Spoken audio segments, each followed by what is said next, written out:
Hello and welcome back, and in today's video I'll be showing the new performance mode in Fortnite. But before we start, firstly I hope you've all had a pleasant first day of the new year. We all know 2020 is not a great year by any means. Let's hope 2021 is better. And also, please feel free to click on that big red box that says subscribe. I would really appreciate it if we hit 250 subs by the end of the month. Thank you. For those that are not aware, Performance Mode is an FPS boosting feature aimed to improve performance on lower end systems, such as cheap notebooks and older PCs. The one main catch though, is that you get mobile graphics. Every time I play on it, it looks like what you get when you play Fortnite Mobile on an Android. And if you go into the in-game settings, you'll realise, hopefully you can see them, some of them are grayed out and locked at a certain mode. And that's what you get.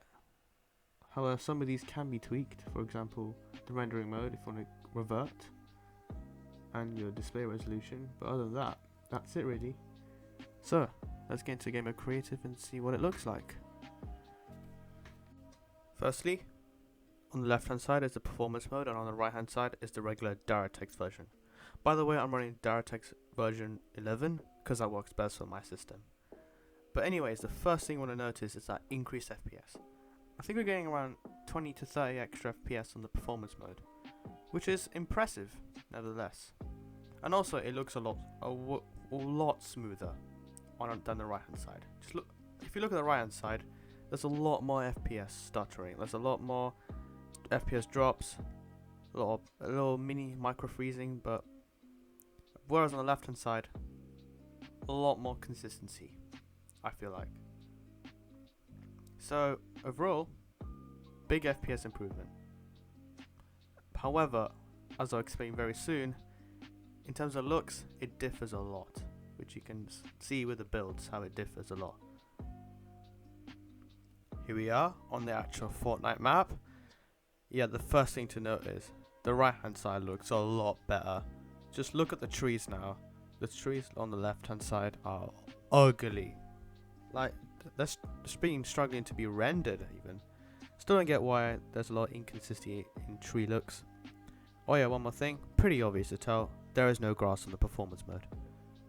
And it's pretty obvious to tell the performance mode looks ugly. That's it, that's all I'm going to say.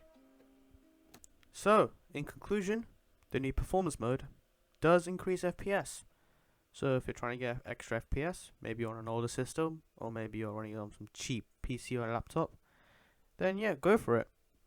You can probably get double, or maybe a bit extra. But it's an FPS improvement nevertheless. However, as a regular player who doesn't really strive for, competitiveness, or doesn't really try hard, try to be the best at building, for a casual player, it won't be comfortable to play with. Like when I play in game, some of the buildings are kind of glitched.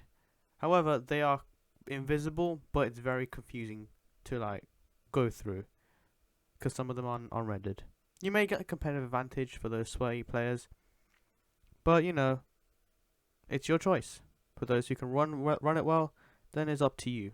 If you want to run, if you want a competitive advantage, then yeah.